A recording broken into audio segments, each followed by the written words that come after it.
Assalamualaikum warahmatullahi wabarakatuh. Halo teman-teman mahasiswa dimanapun Anda berada. Kali ini kita jumpa lagi dengan tema yang sama, menulis semudah berbicara. Kali ini di sebelah saya ada narasumber yang tidak kalah kecenya dengan narasumber-narasumber yang sebelumnya. Kenapa part 3 ini dibikin? Karena ternyata respon dari teman-teman mahasiswa sangat bagus.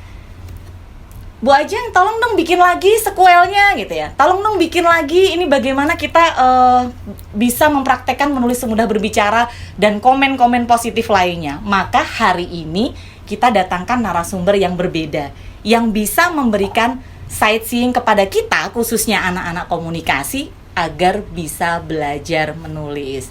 Sebelumnya kita sapa dulu ya.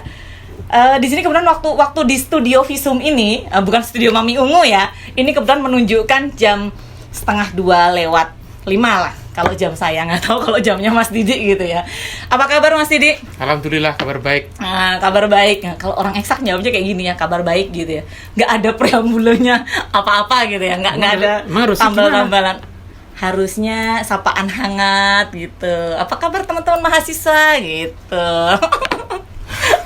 Terus akhirnya speechless gitu ya. Teman-teman komunikasi, kita selama ini tahu bahwa skill yang dibutuhkan itu selain berbicara juga skill menulis ya. Dan ini yang menjadi keluhan para mahasiswa bahwa menulis itu susah, Bu. Keluhan-keluhan di kelas gitu ya, kemudian keluhan-keluhan selama yang terjadi selama pengajaran bahwa menulis itu susah, Bu. Padahal skill anak komunikasi itu termasuk menulis. Ini yang menjadi suatu yang harus kita pikirkan bersama solusinya. Nah, kebetulan kita akan mendatangkan narasumber yang pas hari ini ya. Kita akan belajar bagaimana sih menulis melalui foto di Instagram. Nah, kebetulan beliau ini gitu ya, akun Instagramnya yang tertampil di sini nih. Ini sedang kita lihat ya, teman-teman kalau mau kepo ini di sini di MDDRW. Nah, beliau ini spesialisasi kalau saya lihat sih di food spesialis, betul ya Mas Didi ya? Nggak ada caption lain selain makanan, betul ya? Iya, memang mengarah ke sana. Mengarah ke sana. Dan kalau dari caption-caption nanti kalau teman-teman kepoin IG-nya beliau gitu ya, di sini kita akan melihat ada narasi-narasi yang dibangun behind foto itu. Maka kita akan tanya seputar pengalaman beliau, bagaimana sih sebenarnya kita harus membuat sesuatu yang bisa mendatangkan orang untuk membaca, menarik, dan sebagainya dari postingan foto di Instagram. Oke, Mas Didi sebelumnya mau tanya dulu nih.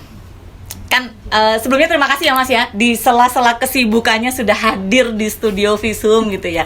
Karena ngundang beliau susah teman-teman ya. Jadi sekarang kita akan ambil semua ilmunya gitu ya. Nah, ini kan Mas Didi postingan itu tentang semua tentang makanan gitu ya. Kemudian ada narasi. Awalnya itu ketertarikannya dimulai dari mana Mas? Kok postingnya pilihnya makanan gitu? Dan selalu ada narasi di bawahnya captionnya. Awalnya itu gimana Mas? Awalnya karena saya memang suka makan. Oh, awalnya karena suka makan. Nah. Itu. Terus kedua, jadi mungkin saya awali dulu yang saya posting itu adalah makanan real, bukan model makanan. Oh, makanan real, bukan model makanan. Dan itu yang disantap langsung? Itu santap langsung. Jadi saya tahu betul bagaimana rasanya gitu kan. Okay. Nah itu, walaupun tidak model makanan, tapi saya berusaha untuk menampilkan sebaik mungkin. Walaupun ada beberapa bagian itu yang setelah saya take, saya kurang puas gitu karena kurang rapi dan seterusnya. Jadi itu makanan yang memang, karena memang saya suka makan, suka kuliner, wisata kuliner, suka mungkin dari penampilan kan kita udah tahu ya? Gitu kan. Kita banget teman-teman komunikasi.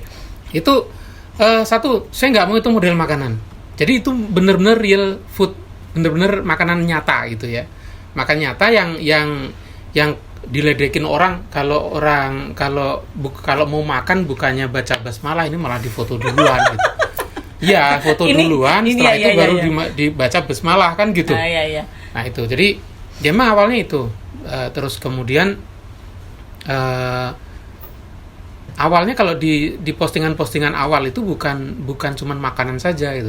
Bukan cuma makanan. Bukan makanan saja, cuma udah saya hilangi kayaknya yang pertama. Udah dihilangi. Saya masukkan ke arsip gitu, karena saya nggak mau menampilkan saya bosen di main FB waktu itu. FB itu kan ribut gara-gara 2014 2000 berapa itu ya.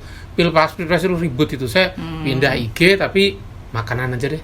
Tapi ya itu tadi real food, makanan. Real food. Dan ini teman-teman komunikasi, hasil fotonya jepretannya nggak kalah loh dengan teman-teman komunikasi ya. Jadi kalau kita lihat awalnya karena senang makan. Di sini bisa diambil kesimpulan, menulis itu bisa dimulai dari hal yang kita sukai. Betul ya Mas Didi ya kan? Karena kalau beliau kan senangnya makanan gitu ya. Kalau saya senangnya jalan-jalan gitu ya. Jadi tulis aja sesuatu tentang jalan-jalan, tiket pesawat promo dan sebagainya gitu ya. Kayak foto di itu kan ya. Mana itu tembok Cina itu kan? Wah, ada. Iya, karena sukanya jalan-jalan gitu. Jadi beda pemikiran. Maka teman-teman belajar menulis bisa dimulai dari hal yang disenangi. Dalam hal ini kita bisa pasang foto, unggah foto pada sesuatu yang kita senangi. Jadi nggak berat, jadi nggak menjadi beban. Nah ini salah satu cara untuk belajar menulis. Kemudian kita lihat lagi tips berikutnya. Kemudian Mas Didi kan sekedar udah foto nih, memberikan narasi.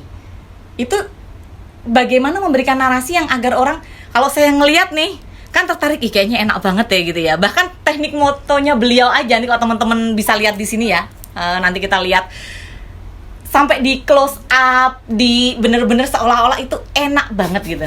Kemudian ada enak itu. Ada captionnya gitu. Nah, enak. caption itu Mas Didi pakai spontan, dibaca dulu atau memang oke ini saya sajikan untuk pembaca tuh. Jadi caption itu penulisannya itu idenya dari mana Mas? Untuk menarasikan itu menjadi satu ruh dengan fotonya. Ya, ini foto saya ambil tanpa pencahayaan dan rekayasa apapun. Kamera juga hanya pakai kamera HP. Hanya satu dua foto yang pakai kamera digital, tapi ya nggak canggih-canggih amat. Kamera anak saya yang dipakai ekstrakurikuler di SD gitu. Tak belikan yang murah-murah saja. Dan ini nggak ada pencahayaan khusus, cuman lampu PLN biasa gitu. Kemudian di TKP. Iya, di TKP. Kalau umpamanya itu di rumah ya, saya cari meja kayu atau bahkan di lantai gitu, di lantai. Jadi saya tidak ada rekayasa pencahayaan macam-macam, enggak. Cuman memang saya cari orang kalau lihat foto makanan itu yang paling tertarik dari apanya sih? Biasanya kalau saya memikirkan sendiri, audiens kalau saya sendiri, orang kalau melihat foto makanan, saya sendiri lihat foto makanan, yang saya lihat adalah kadang kilau makanan itu loh. Kadang kan ada dari air, dari minyak. Nah, mengkilat atau pantulan cahaya itu loh. Pantulan cahayanya itu. Jadi kadang sering saya sendiri bisa dikatakan fotografi saya amatiran karena saya nggak pernah kursus. Pernah kursus aja hasilnya bagus. Tapi memang dari kecil suka fotografi. Seneng foto. Suka gitu fotografi. Ya. Pak waktu itu masih pakai film 36, 24 itu ya. Jadi pakai kamera lama itu. Pakai kamera lama. Jadi kalau bilang amateran itu ada separuh hoax teman-teman.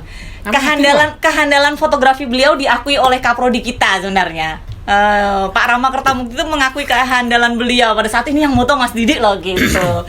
Jadi akhirnya karena kilaunya itulah yang menjadikan gimana terus, menarasikan terus kok nyambungin dengan narasi menulisnya. Setelah kilo yang biasanya orang pengen dengar itu mengenai rasa atau sensasi dari makanan itu kan. Kalau di situ dilihat mesti saya selalu menyertakan kopi karena saya memang suka kopi. Saya meracik kopi. Saya beli kopi di kafe. Kalau tidak lebih enak dari racikan saya nggak akan balik lagi gitu loh. Itu. Jadi teman-teman yang hobi ngopi boleh ke rumah beliau. Nah, jadi kok nggak dibawa ke sini Mas tadi? Nah, bagaimana saya ini yang pengen dilihat apa sih? Kadang ketika orang melihat gambar cabai atau sambal gitu, dia akan ngecek ini rasa pedesnya seperti apa. Ketika ada mungkin kayak foto bakso atau foto sop atau apa ya, rasa segarnya itu gimana? Apakah ada sensasinya seperti apa? Apakah hanya sekedar segar ataukah ada asin manisnya dikit atau apa? Nah, biasanya kan itu. Nah, dari situ biasanya apa yang ingin biasanya orang identifikasi dari suatu makanan, nah itu yang saya saya sampaikan gitu. Jadi orang biasanya kalau sambal pedes ada unsur manis kecutnya nggak atau apa gitu. Tapi ini subjektif. Ini adalah makanan-makanan yang saya sukai. Yang saya nggak sukai saya nggak foto. Nggak foto.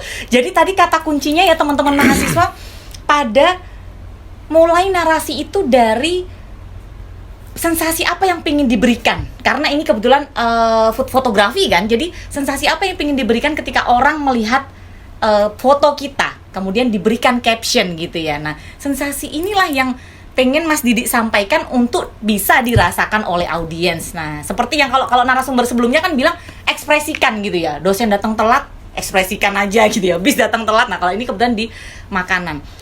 Jadi kalau tadi yang pertama kita kata kuncinya mulailah dari hal yang disenangi, kedua berikan sensasi kepada para pembaca. Nah terus ada tips lainnya nggak Mas? Untuk menarasikan ini dengan lebih ciamik gitu, dalam arti nggak sekedar flat aja nih foto, ini enak loh. Kan nggak pernah kayak gitu kalau ini Mas Didi. Pasti ada persatuan, ini ya, saya bacakan salah satunya ya teman-teman. Yang ini diposting 15 Agustus ya. Ini bukan yang terbaru, tapi ini yang paling menarik di mata saya, soalnya ini udah jam-jam makan siang gitu ya. Jadi ketika kita lihat bakso dan iga, persatuan keduanya begitu dahsyat. Tadi lihat postingan bakso dan iga dari negeri seberang. Lah kok sama gitu ya. Kemudian ada berbagai tambahan lain. Nah, kemudian dikasih hashtag dan itu menimbulkan komen dari para pembacanya. Nah, tipsnya apa lagi Mas untuk membuat ini bisa menjadi lebih menarik, dan sebenarnya kita bisa kok nulis apa aja, nggak susah gitu loh intinya. Bahkan dari hal sederhana ini kita bisa dapat ide gitu. Ya, saya ketika menulis atau apa ya, biasanya kan orang kalau minum kopi pasangannya adalah pisang goreng. Ya. Saya nggak peduli itu. Teh ya. Saya nggak peduli itu gitu. Saya ngopi. Apapun pasangannya. Di situ kan ada juga telur kukus dan seterusnya. Ya saya masuk aja walaupun orang lain mungkin menganggap itu aneh gitu. Tapi saya ingin menyampaikan ini masuk saja. Terus kemudian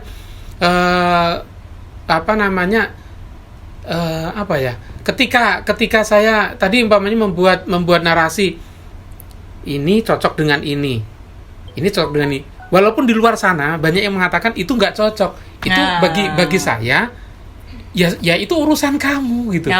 Urusan yang menurut saya cocok ya ini menurut saya cocok ya cocok. Kalau kamu nggak setuju nggak masalah gitu. Jadi pokoknya intinya pede aja dengan tulisannya. Dengan tulisan apa itu pede aja gitu. Dan maksudnya nggak usah memikirkan komentar orang, dan belum akhirnya nggak jadi nulis, nggak jadi posting. Ya tapi gitu. Nyatanya kan walaupun mungkin orang lain menganggap itu nggak cocok, nyatanya banyak yang merasa cocok juga kan. Saya sih cocok ya teman-teman, lihat gambarnya. Ini menarik karena saya nggak bisa moto gitu ya. Jadi fotonya bagus saya yang di tembok Cina. Itu kan yang motoin orang. Jadi teman-teman maksudnya saya sendiri nggak bisa moto karena fotografi itu susah gitu ya. Untuk beberapa produk saya juga saya berapa kali ganti fotografer gitu. Tapi fotonya di sini terlihat menarik, enak dan luar biasa. Nah, Mas Didi, ketika kebetulan kalau pengalaman foto, pernah nggak mengalami bad mood yang akhirnya sama-sama makan nih tapi males moto? Sama kasusnya dengan mahasiswa yang selalu bilang, Bu, kita nggak dapet inspirasi nih kalau nulis. Nah, kalau dari kasusnya yang kesenangan memotret makanan tadi, pernah nggak ketika ilfeel kemudian, cara membangkitkan aku dari posisi yang lagi nggak seneng nulis, lagi stuck, itu melalui makanan atau melalui menulis postingan sederhana? Pengalamannya Mas Didi gimana untuk meningkatkan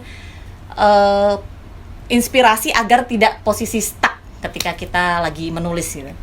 Cari ide fresh baru, cari ide baru yang bisa membangkitkan kita. Ketika saya umpamanya ini udah terlalu biasa nih, saya terlalu biasa, ini sudah banyak orang posting, cari aja yang baru, yang agak nyeleneh, mungkin kita harus hunting gitu.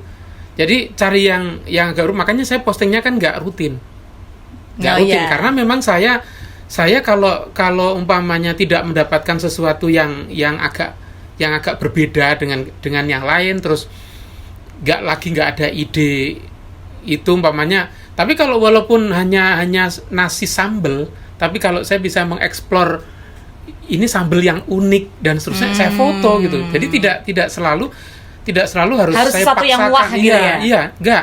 Tapi yang penting kita senang dengan yang kita foto, dan kemudian ini adalah sesuatu yang belum pernah dipublikasi orang, atau sudah pernah saya publikasi tapi dari sudut yang berbeda gitu. Umpamanya sama-sama iga bakar. Tetapi ternyata yang di sini ada sesuatu lain yang membuat ini lebih berbeda. Nah, itu kadang bisa apa namanya? Wah, ini harus dibikin, dijadikan konten bagus ini. Nah, kata kuncinya ini tadi teman-teman.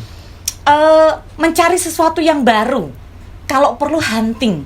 Ternyata ini dari sudut pandang yang berbeda, walaupun sama gitu ya yang difoto, tapi dari sudut pandang yang berbeda, maka ini akan bisa menjadikan sesuatu yang berbeda. Kata kuncinya kemudian tadi pas bilang konten loh, ini bisa jadikan konten loh. Nah, sebagai anak komunikasi tentunya itu kerjaan kita sehari-hari, khususnya yang di dunia public relations gitu ya. Nah, maka kita lihat ya teman-teman, bagaimana sih cara mencari ide itu tadi, ya cari sesuatu yang baru gitu ya. Nah, sekarang Mas Didi, pengalamannya Mas Didi yang untuk di-sharingkan ke teman-teman mahasiswa, harus mulai dari mana kalau kita mau menulis gitu loh. Kan teman-teman itu selalu keluhannya selalu susah Bu nulis itu. Padahal menulis ini kalau saya lihat dari Mas Didi ini ringan teman-teman, cukup menghibur dan suka aja gitu lihatnya. Karena kenapa? Enteng, menghibur, bahasanya santai, tapi bisa melatih menulis. Jadi startnya harus dari mana? Satu yang pertama banget itu, pertama sekali tadi adalah yang penting yang kita sukai apa, kita harus gali dulu. Nah, yang kita sukai apa, kita gali dulu. Terus kemudian kira-kira sustainability ke depannya itu seperti apa? Perkembangan tentang yang kita sukai itu. Saya juga suka game. Tapi game itu kan lebih menyita waktu yang barangkali bagi sebagian orang memang bisa menghasilkan, tapi bagi saya tidak menghasilkan gitu. Bagi profesinya gitu. Mas Didi tidak menghasilkan. Jadi saya tinggalkan gitu. Nah, ini juga terus kemudian pertama itu ya kita kita sukai apa, terus kemudian yang ingin kita tampilkan, terus kemudian pemilihan kata yang menggugah tadi, terus kemudian pemilihan hashtag juga kan, sampai pada pemilihan hashtag ya. Kalau hashtag juga saya kan paling ini saya foto ini saya ambil di mana, umpamanya Solo, kuliner Solo, terus kemudian apa dan seterusnya, terus hashtag seperti itu agar nanti ketika postingan saya itu juga bisa ketika orang melacak dengan hashtag tertentu, dia juga bisa masuk tempatnya gitu. Mas Didi. Gitu. Oke. Hashtag itu ada huntingnya sendiri nggak Mas? Kalau Mas Didi? Atau suka-suka aja gitu? Suka-suka aja saya. Oh, tuh teman-teman saya nggak mewajibkan hashtag tertentu atau enggak. Pokoknya ketika ya saya suka-suka aja. Kata kuncinya suka-suka aja ya teman-teman. Jadi pada prinsipnya sebenarnya just do it lah, nggak usah mikirin. Jangan terlalu dibebani dengan inilah orang suka apa tidak. Pokoknya saya suka, itu. Saya melihat ini prospek ke depan, kemudian untuk hiburan, untuk bisa menghibur orang lain, menginspirasi, ya udah gitu. Ya udah jalan aja. Gitu. Ini yang luar biasanya ya teman-teman. Jadi kalau bagi teman-teman yang sedang belajar menulis, kita bisa start dari hal-hal yang kita sukai. Dan nggak usah peduli apa kata orang gitu ya, karena kita sedang posisinya belajar gitu ya. Nah, sekarang Mas Didi sebagai closing statement, apa tipsnya dari Mas Didi untuk teman-teman mahasiswa yang saat ini kami orang komunikasi sedang belajar menulis? Nah, ini agak sulit saya. Agak sulit kan berdasarkan pengalaman pribadi. Karena saya sendiri tidak suka menulis. Saya kalau bikin program aplikasi, saya paling ogah bikin dokumentasi program terus terang. Karena saya orang informatika gitu. Terus kemudian tetapi ketika saya melihat foto umpamanya ya, foto yang saya paling ingat itu di salah satu baliho di Jalan Solo itu. Foto biasanya yang ini kan You see 1000 misword gitu kan ya. Nah, yang kita lihat itu bukan itunya, bukan cantiknya, atau yang saya lihat adalah ini diambil dengan resolusi berapa, cara nyetaknya gimana kok tidak pecah. Jadi hal-hal yang terkait dengan hal teknis fotografi. Nah, yang perlu diperhatikan lagi kalau ketika mau menulis, kaidah-kaidah di dalam menulis itu harus kita perhatikan. Walaupun saya suka-suka aja deh.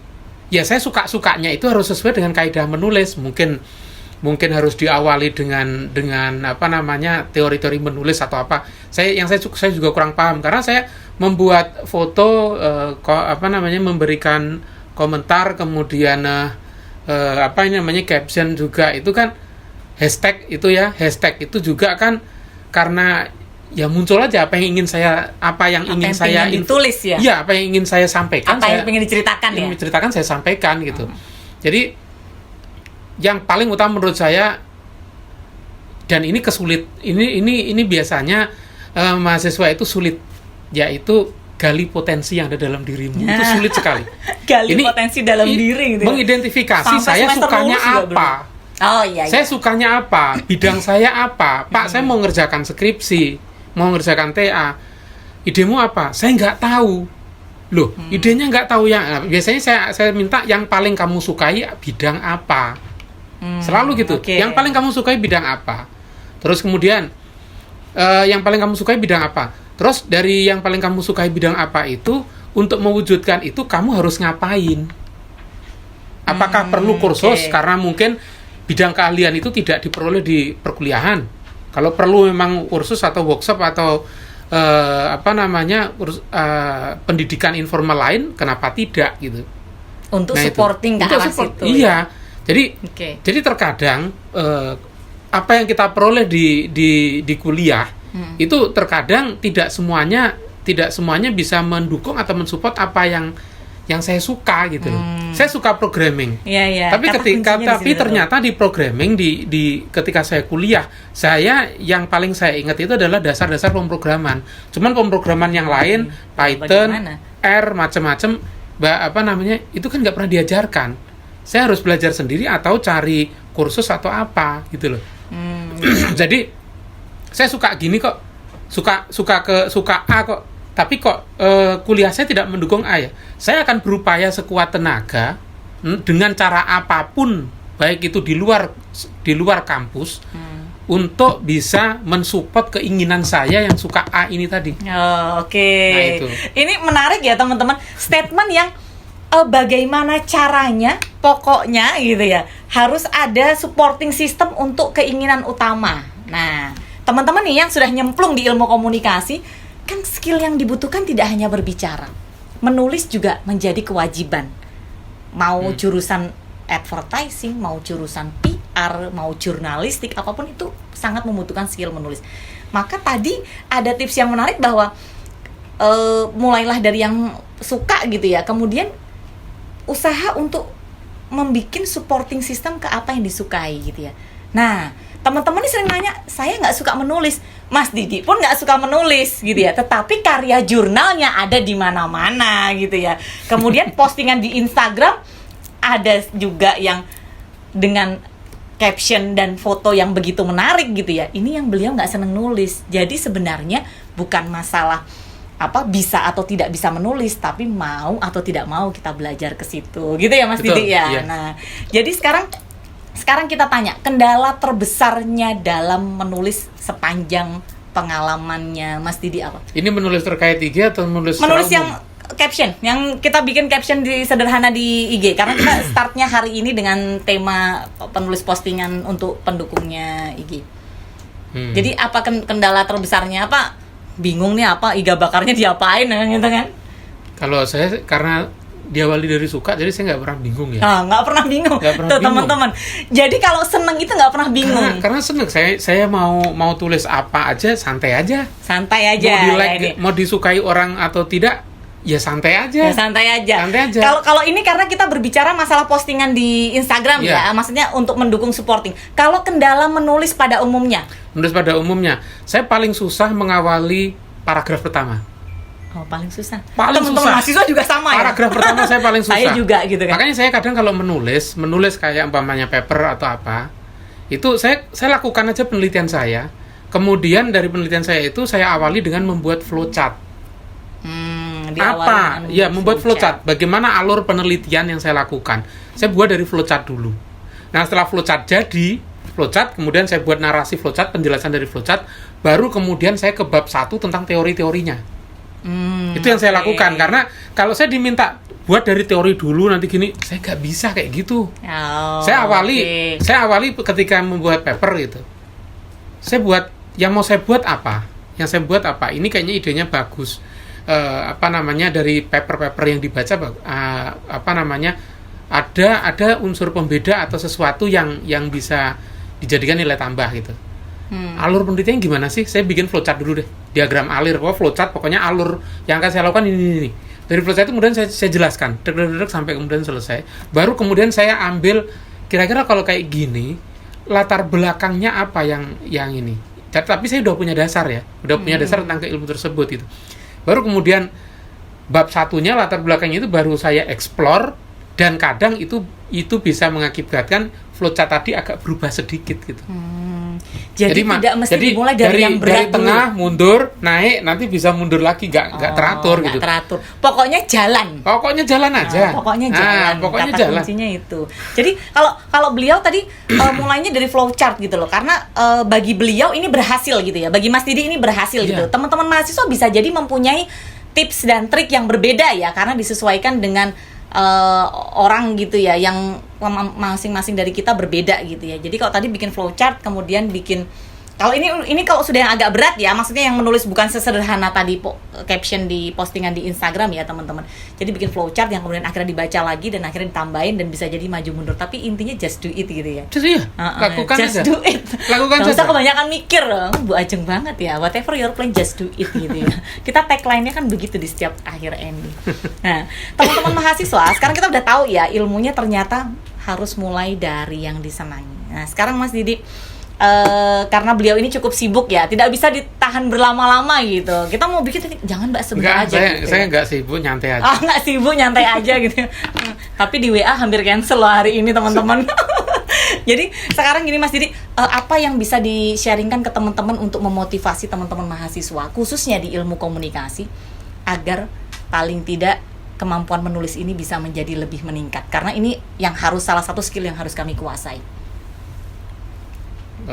Ini agak beda karena bidang ilmunya beda kita ya. Ya, at least paling tidak kan meningkatkan motivasi, skill kita biar menulis kita tambah, skill menulisnya tambah.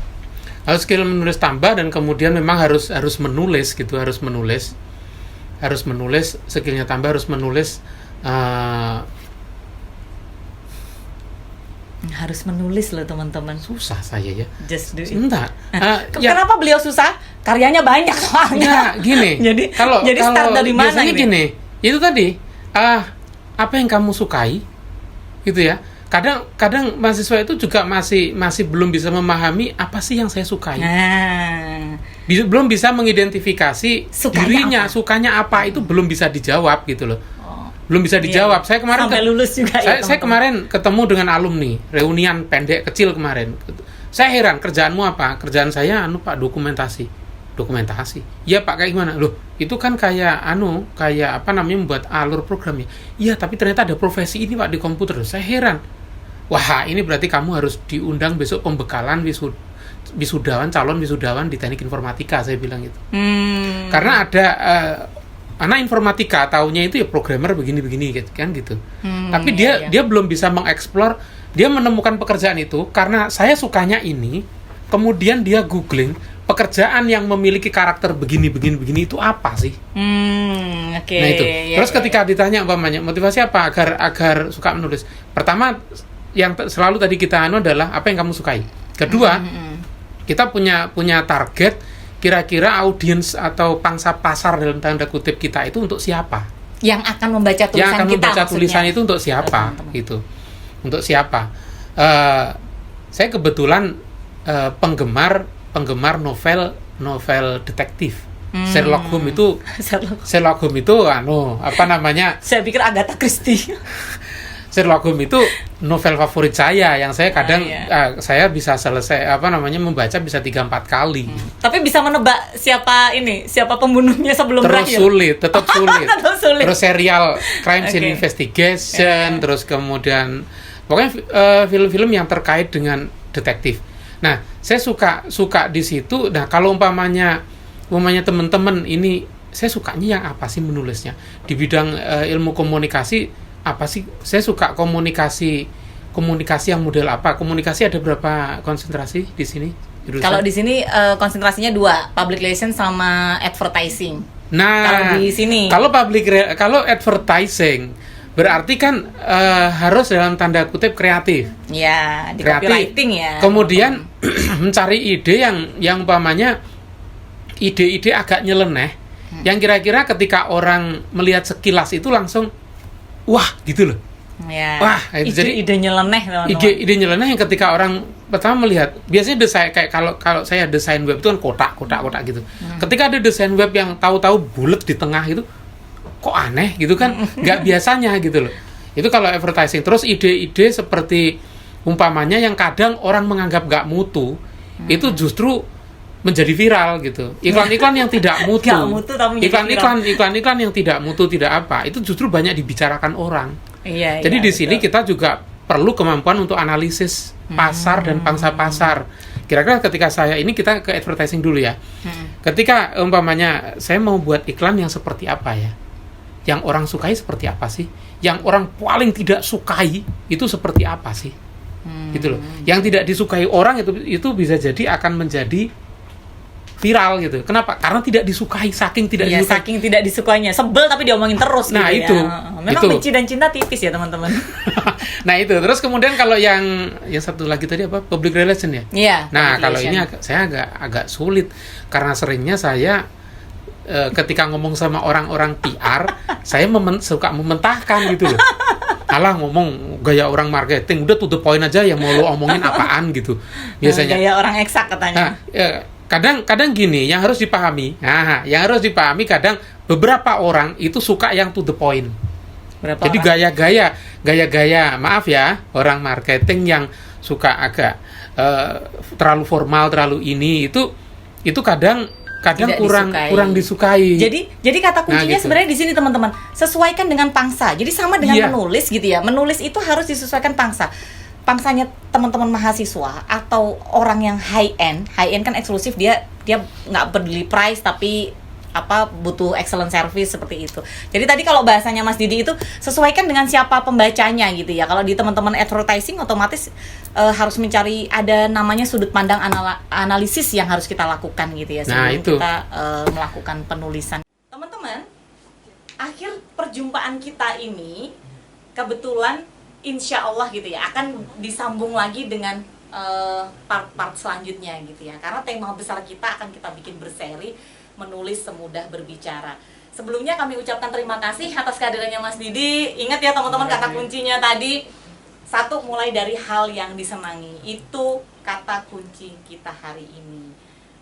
Mas Didi jangan kapok kalau diundang ke sini lagi gitu ya. Insya Allah enggak. Biasanya narasumber kita kan nggak kapok ya teman-teman mahasiswa ya gitu ya.